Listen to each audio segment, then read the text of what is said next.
Moi ben, moitas gracias, señor presidente. Señorías, veño aquí a dar conta da xestión ao fronte da Dirección Xeral de Política Financiera e Tesouro dende o 15 de decembro do 97 ata 1 de novembro do 2004, que foi o día que cesei como director xeral, do cual, bueno, pois a verdade que pasaron xa casi 9 anos, aínda que lembran estas cousas, bueno, pois se lle fai relativamente novo, non?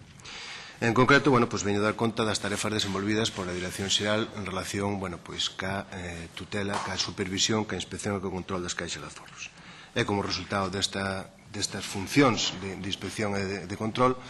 cal é a situación na que quedaban as caixas de aforros naquele momento, cas contas pechadas ao 2003, que foron as últimas contas que había, das que hai datos públicos dos que puden recabar antes de que abandonara a Dirección Xeral. O desenvolvemento das funcións da Dirección Xeral de Política Financiera e Tesouro, obviamente, se regulaban polo establecido na Lei 496 de Caixas de Aforro, que recientemente acaba de publicarse, e que tiña tres eixos fundamentais de actuación. Por un lado, había que desenvolver normativamente esa lei, que estaba recién aprobada. Por outro lado, había que exercer as funcións de inspección e control das caixas de aforros. E, finalmente, había que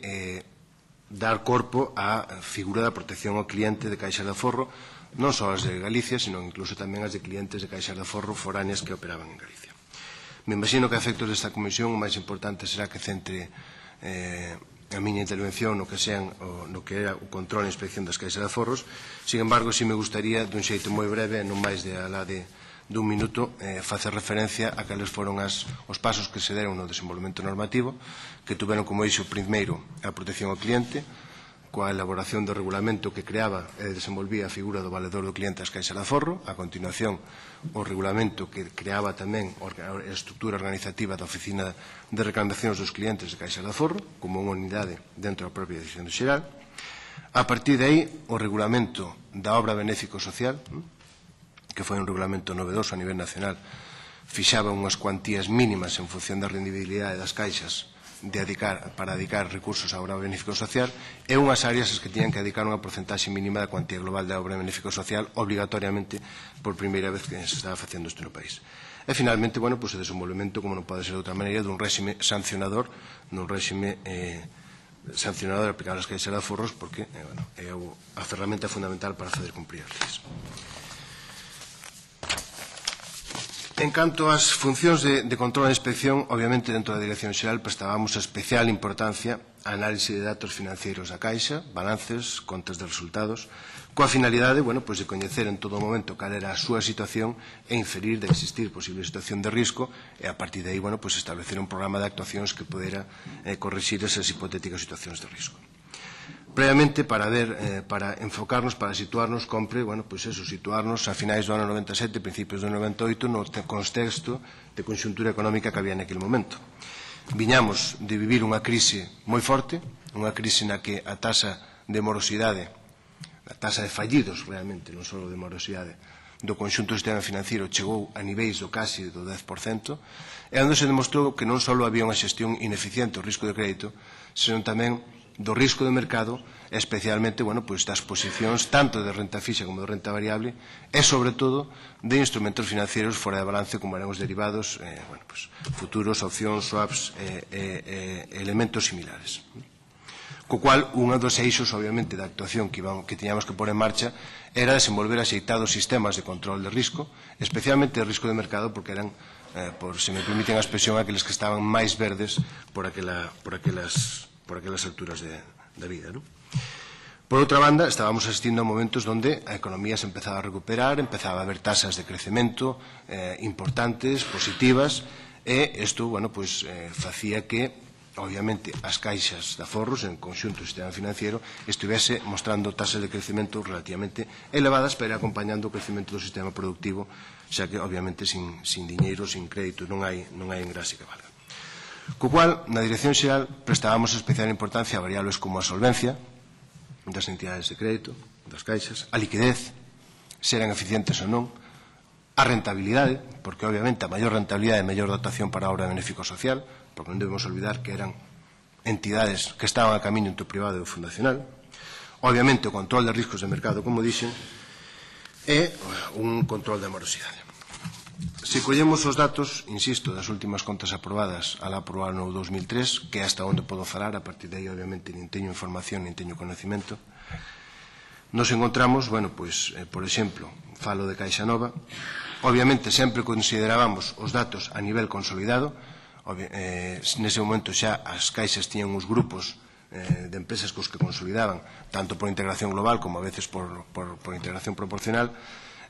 outras empresas co cual había que prestar o foco nos grupos consolidados. E as ferramentas que utilizábamos para analizar, obviamente, eran balances e contas de resultados, os públicos e notorios. Había o que se chamaba daquelas tamén un balance confidencial, que o coñecía o Banco de España e o coñecían as autoridades supervisoras, e a partir de aí había estados contables específicos de evolución de grandes riscos, de recursos propios, da inversión crediticia, de morosidade, etc. E todas estas eran as ferramentas de análise que utilizábamos, non? Como digo, bueno, pues os datos que vou dar son datos, obviamente, que poden recuperar,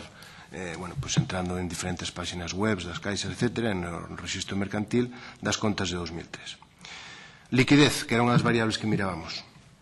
Nese momento, o Grupo Caixa Nova, en datos consolidados, tiña 31 de decembro de 2003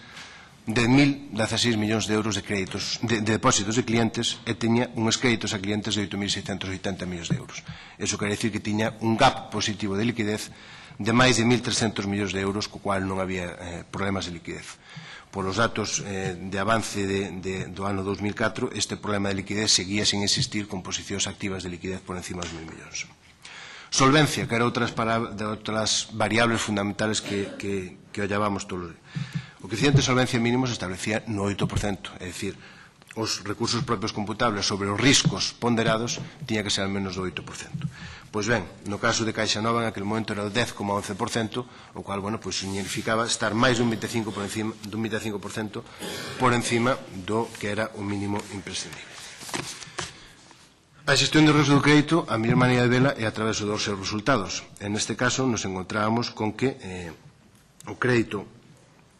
neto que tiña a Caixa de Aforros, de Caixa Nova, sigo falando, 8.683 millóns de euros, dos cuales, bueno, pois tiñan unhas dudosos de 55 millóns de euros, o que equivale a ter unha tasa de morosidade do 0,55% do total de inversión crediticia.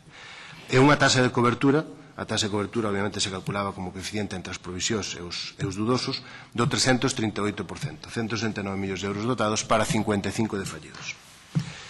Mirábamos tamén a eficiencia, nos preocupaba a eficiencia. Falamos naquele momento nunha caixa que tiña unha marxe de intermediación de máis de 335 millóns de euros, unha marxe ordinaria de case 100 millóns de euros máis, 434, e que daba lugar a unha marxe de explotación de 134 millóns de euros. A variable universal que se medía esta eficiencia das caixas era o índice de eficiencia, que no caso de Caixa Nova se situaba no 56,1%. 56,1%, teño que destacar, obviamente, que estes datos de coeficiente de solvencia, de eficiencia, canto máis baixo sea o índice, máis eficiente é a caixa. Funciona, por así decirlo, de maneira inversa. E ao final daba lugar a un resultado atribuíble do grupo de 103 millóns de euros. Que sacábamos de aquí? Primeiro, eso, que era unha caixa eficiente, que tiña un sistema de control de gastos que polo menos daba resultado. En segundo lugar, que o 77,21% dos seus ingresos a nivel de marxe ordinaria proviñan da marxe de intermediación, que é o negocio tradicional básico de tomo prestado dos meus clientes, presto, por outro lado, aos meus clientes tamén. Como dixen, ademais destas grandes variables, é dicir, eficiencia, solvencia, liquidez, risco de crédito, era moi importante establecer unha boa metodoloxía de análise, de cuantificación de riscos de mercado, e non só eso, senón unha metodoloxía que en calquer momento permitise diseñar de xeito áxil e eficiente estrategias de cobertura frente a posibles situacións de cambio de rumbo de mercado, subida de tipo de interés, de baixada de tipo de interés, de cambio de risco de riscos de cambio, etc.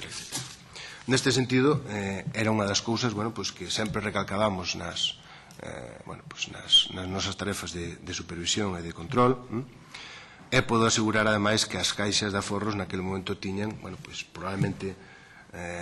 deixando a marxe os dous ou tres grandes grupos bancarios, tiñan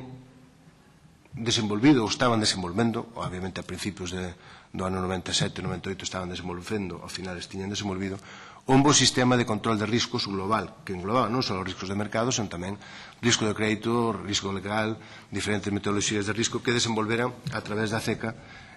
con persoas que viñan desenvolvendo esas responsabilidades no Banco de España durante anos, co cual, era un dos temas que, en principio, podía deixar tranquilos, o cual non significaba que non se seguiran mirando a evolución desas variables que podían estar afectas ao risco de mercado. Se facemos a mesma análise para Caixa Galicia, nos encontramos que a súa tesorería neta, por así decirlo, como diferencia entre depósitos de clientes e créditos de clientes, era de máis de 2.100 millóns de euros a finais de 2003, e a mediados do exercicio seguinte se colocaba en casi 3.000 millóns de euros, co cual, había unha liquidez holgada. Simplemente para asinalar outro dato máis, no caso de Caixa Nova, o 77% do todo o pasivo, ou de todo o activo, eran depósitos de clientes. Era unha estrutura de financiación estable. No caso de Caixa Galicia, que tiña a posición máis activa no interbancario, era o 53%, pero se eliminamos esas posicións, tanto de activo como de pasivo, no interbancario, os niveis se situaban tamén en niveis do 78%. Solvencia. Estábamos a falar dunha solvencia de 10,46 frente ao 10,11 de Caixa Nova, sin problemas de solvencia, polo menos, atisbables. Risco de crédito e morosidade. Unha carteira de crédito neto de 12.107 millóns de euros. O crédito neto é a diferencia entre o crédito bruto e as provisións, obviamente. E os dudosos de 46 millóns de euros, o cual significaba un ratio de morosidade do 0,37% e unha taxa de cobertura do risco de crédito do 487%. Era unha práctica habitual por aquelas alturas que as caixas, provisionaran en exceso respecto aos riscos que tiñan. Eran épocas nas que, se estaban tendo contas resultados importantes, positivas, e era lógico, ir facendo un colchón para cando viñeran épocas fracas. En canto a eficiencia, aquí nos situamos no mismo, unha máis intermediación de 425 millóns de euros, unha máis ordinaria de 508, que dá lugar a unha máis de explotación de 210. O índice de eficiencia, un 56,71%, casi calcado de Caixa Nova. E, sobre todo, o 84% dos ingresos da marxe ordinaria, dos ingresos da Caixa, proviñan do negocio tradicional, marxe de intermediación. A partir de aí, un resultado atribuible de 166 millóns de euros. Outras cousas que analizábamos eran, cuáles eran as cuotas de mercado. As caixas galegas eran, sobre todo, moi activas no tema de depósitos, tiñan cuotas de mercado superiores ao 50% entre as dúas de todos os depósitos de clientes de Galicia, e tamén a distribución de oficinas, é dicir, nese momento estaba nunha expansión importante de oficinas, pero por aquel entonces Caixa Nova ainda tiña máis do 90% das oficinas en Galicia e Caixa Galicia tiña máis do 65% das oficinas en Galicia. E outro dos elementos que tamén analizábamos con detalle era a evolución da carteira de participadas de renta variable, etc. Se collemos estes últimos balances, no caso de Caixa Galicia, a suma da carteira de renta variable de participadas e de participacións empresarias do grupo representaba o 3,52% do total e no caso de Caixa Nova 4,09% do total do activo, co cual, eran posicións, non quero emplear a palabra marxinais, pero eran magnitudes que estaban moito baixo control. E, ademais, se revisamos nas memorias do ano 2003, que é de onde collín estes datos, a composición da carteira de renta variable das caixas, nos anexos que trae, pomos o foco un pouco nese risco inmobiliario que é o que a veces decimos que foi o que levou a esta situación as caixas. Nos atopamos con que, no caso de Caixa Nova, menos de 6% do risco das empresas nas que participaba eran empresas que tiñan como actividade principal o sector inmobiliario, principal ou secundario, con clasificación CENAE, e no caso de Caixa Galicia era de menos do 2% en aquel momento. O cual estábamos a falar, dunhas caixas que, a noso xuicio, tiñan unha carteira equilibrada de posicións, unha carteira equilibrada de participacións,